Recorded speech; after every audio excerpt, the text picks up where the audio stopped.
You're listening to the Biohackers World Podcast. Wonderful. Here we are at the Biohacking Conference in Miami. In Miami. Okay, I'm Clayton Thomas. I'm the founder of the Root Brands. We're based in Nashville. The company is 6 years old. I'm the byproduct of my wife, Dr. Christina Rahm, who's the brains behind everything that we do. You know, the world's leading preeminent nanotechnologist and bioscience engineer in health and nutrition.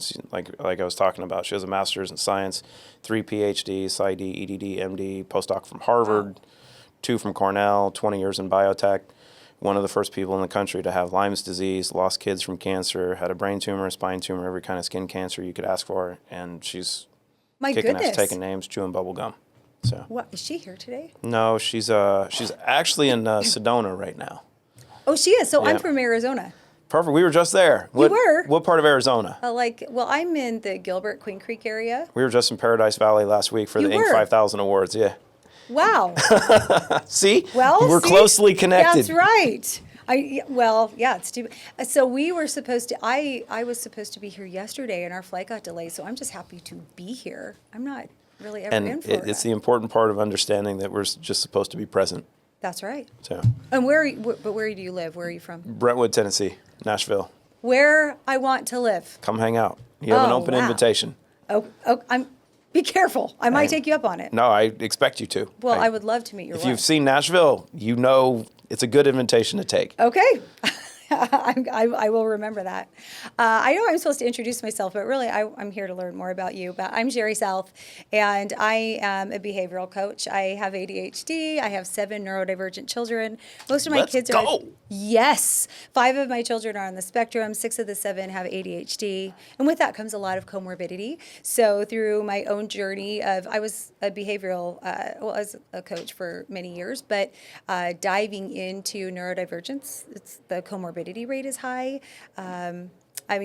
People who know me know my story. I'm very open. I've had a child attempt suicide. There's just been a lot there. And so on my quest to help my own family, I was able to really, go down the rabbit hole with neurodivergence. And so that really has become not just my work, but my passion is helping others just with the overwhelm, looking at neurodivergence in a way that it can be used as a superpower. But with that comes healing, right? And so I'll tell people, it's like with ADHD specifically, I'm ADHD. You'll be able to tell in this interview I'm ADHD, but it's like if we're stuck in the things that are holding us back, it's just life feels just so deflating. We can't get out of it. We spiral. But then when we can work through those things and feel good, it's like ADHDers, it really does become a superpower. But so many people get stuck here in a place where they haven't healed that they're not able to tap into the things that like creativity and the uniqueness of the ADHD brain.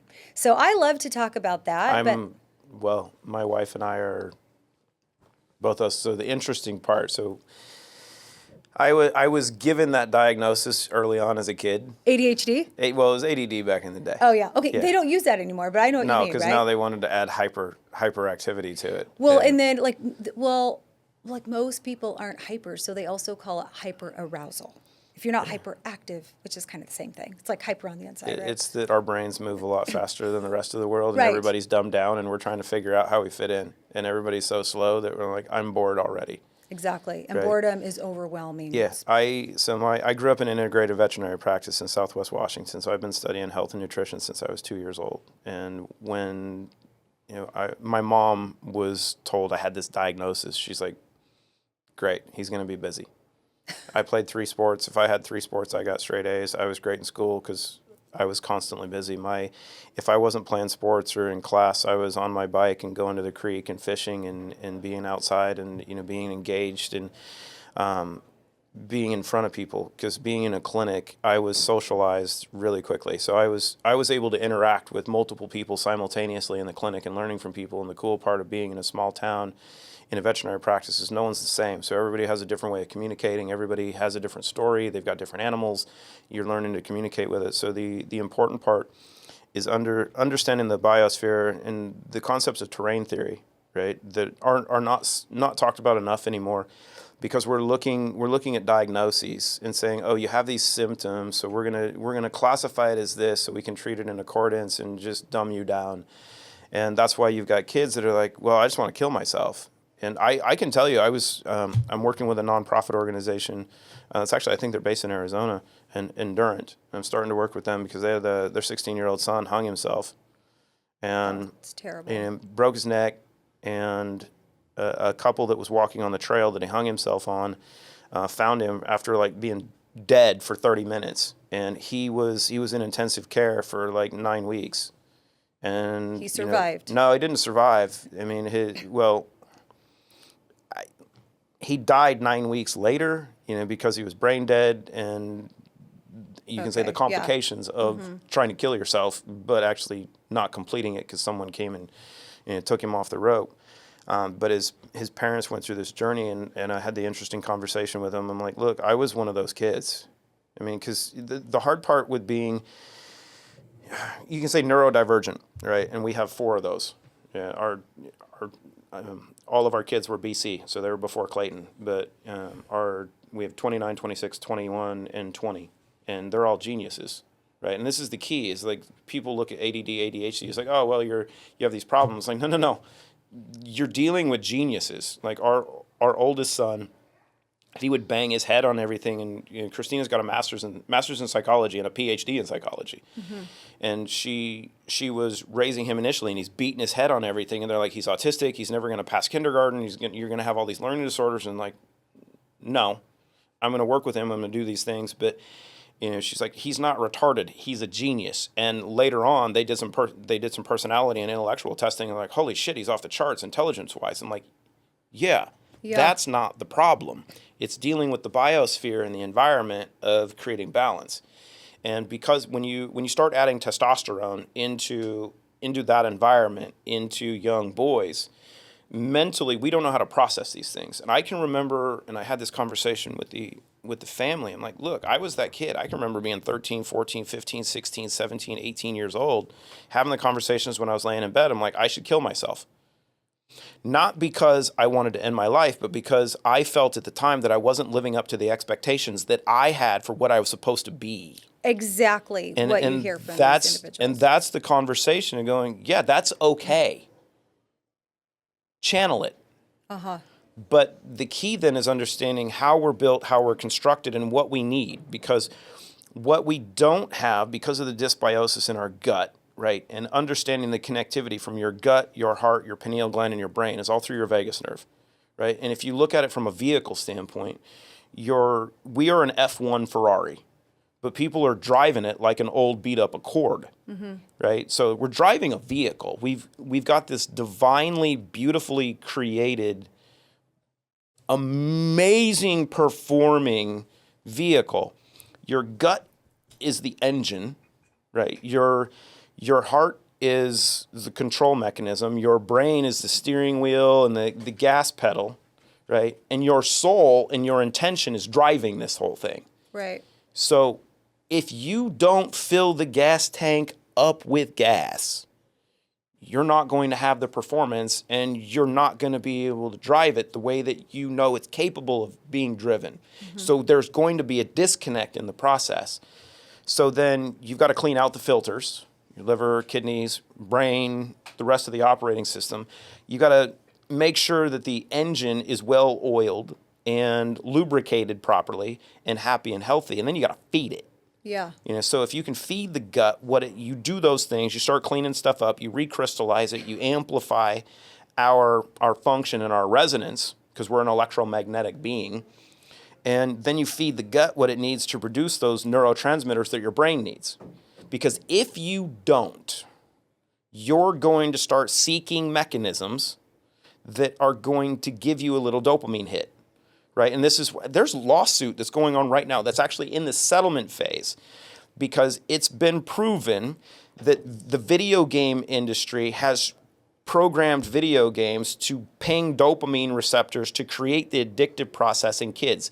So if kids, check this out, parents, we have a collaboration with the Coalition of Parents in Esports with COPE.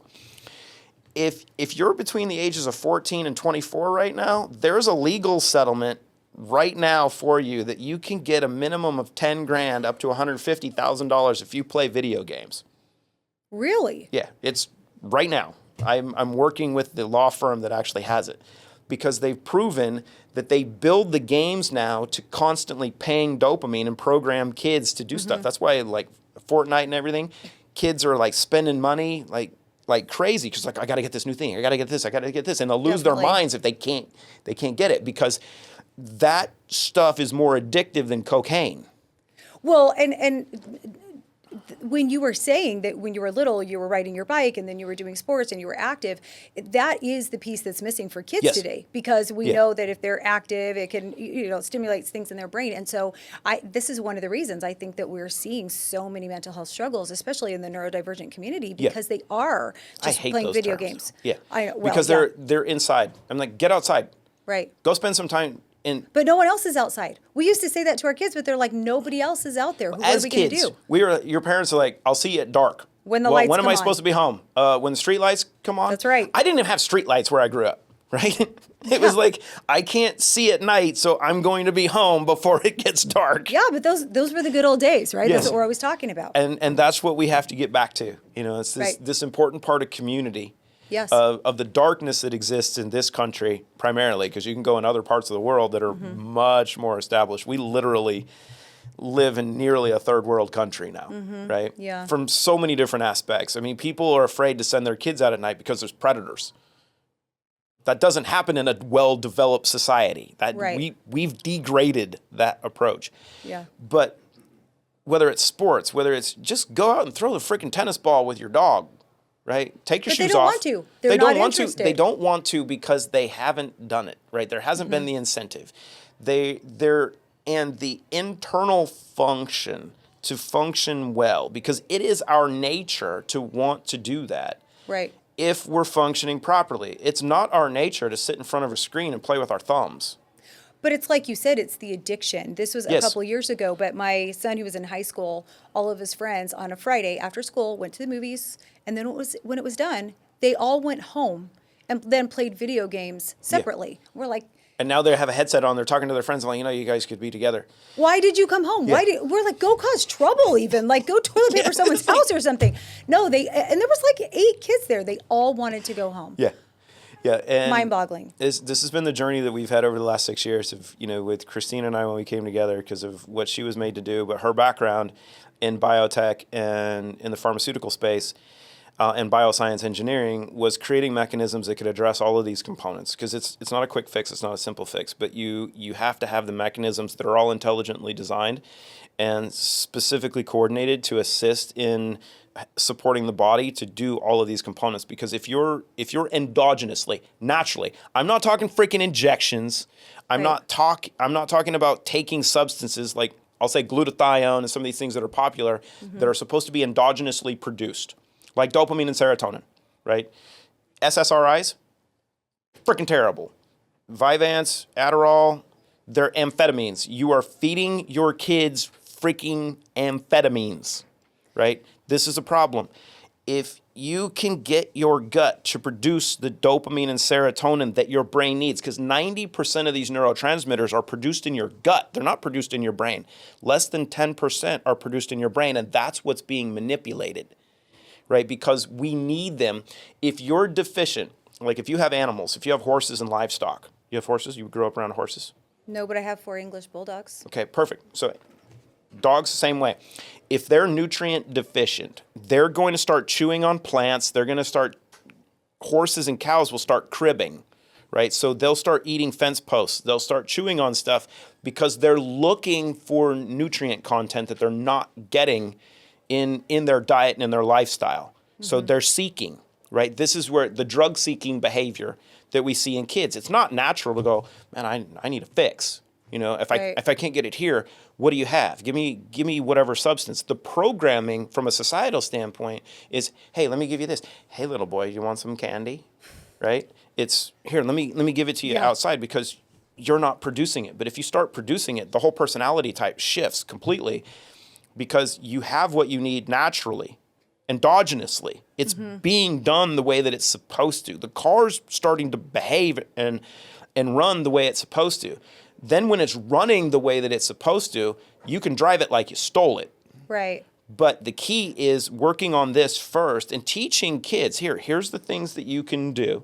And the beautiful part of the unblocked mind is kids aren't programmed yet. Society programs them. But if you have the natural influence with them initially, you say, here, add these things, try this. They know innately the same way animals do of what's good for them. If something's good, they're like, I'm going to keep doing this. It's kind of cool, right? Yes. And then you see the performance, and then you start to see personalities change, and you go, hey, let's go do this. I mean, the hard part of parenting now is taking the time with the kids. It's like, go outside. It's like, no. How about we go outside? Let's go do this. Let me take you out here. Hey, have you swum in a creek yet? Oh, let's go jump in a lake. Huh? No, literally. Let's go jump in a lake. Right. People are like, let's cold plunge. No, let's go jump in a freaking lake. Let's go get live, real water. Let's go have experiences. Like you're in Arizona. It's like, hey, you want to see what a landscape looks like? Let's make a drive. We're going to the Grand Canyon, right? And you're going to watch a sunset over this, and you go, oh my God. Yeah, you can't see this in a video game, right? It's like being in the Smoky Mountains in Tennessee, because we just took our family there, and our Christina's parents are 84 and 83 years old. And they'd never been to, the one of Christina's favorite places. So a couple weeks ago, we were just there.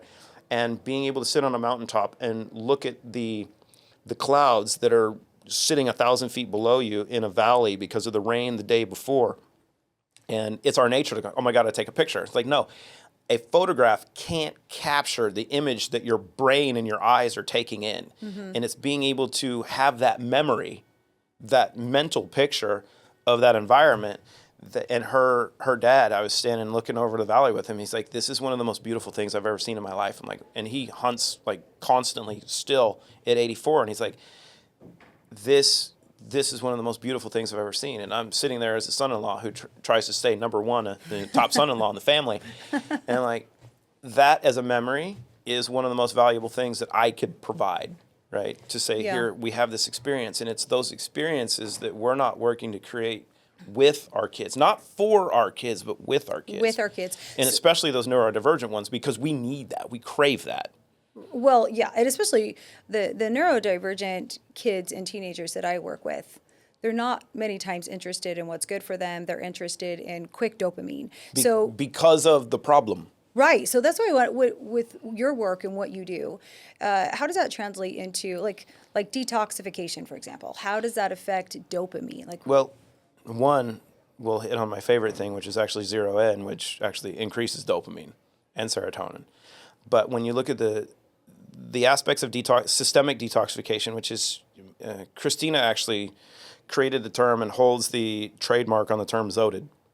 Okay. And I'm really good at the marketing. We're both really good at marketing and terminology, but we were having this conversation like 5 or 6 years ago. She's like, oh yeah, it's ZOTed. I'm like, what do you mean? She's like, it's detox backwards. Detox backwards? Right? ZOTed. ZOTed. Because the whole thing's backwards. The way that it's talked about, the way it's approached, very you're like, interesting. It's like, oh shit. I'm like, so we started doing a little research. No one's ever used the term before.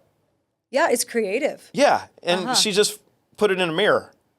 Interesting. And I'm like, oh, you like feminized the entire process. But when you understand the operating system, we have a biologically, intelligently created spiritual, psychological, emotional, and physical operating system that is the most complex quantum computing system ever created, right? And intelligently, divinely created, that is so complex that you can't just say, I want to do this thing. We're just going to focus on detoxification.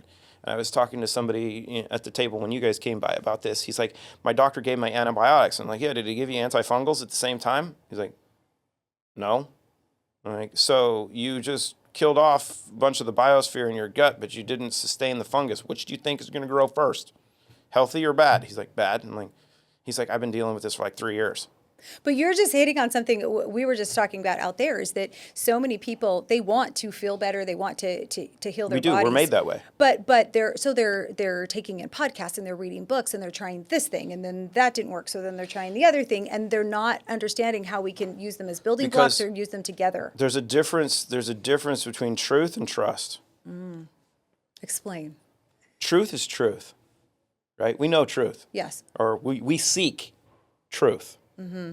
The flaw is in in trust, you can have 90% truth, 95% truth, 5-10% lies. Sounds good, not good. Right. Right? That's the trick. Yes. Right? That's his trick. You know, we have light, we have truth, we know truth. I mean, that's why there's a cross in the middle of our logo. I know truth. Trust.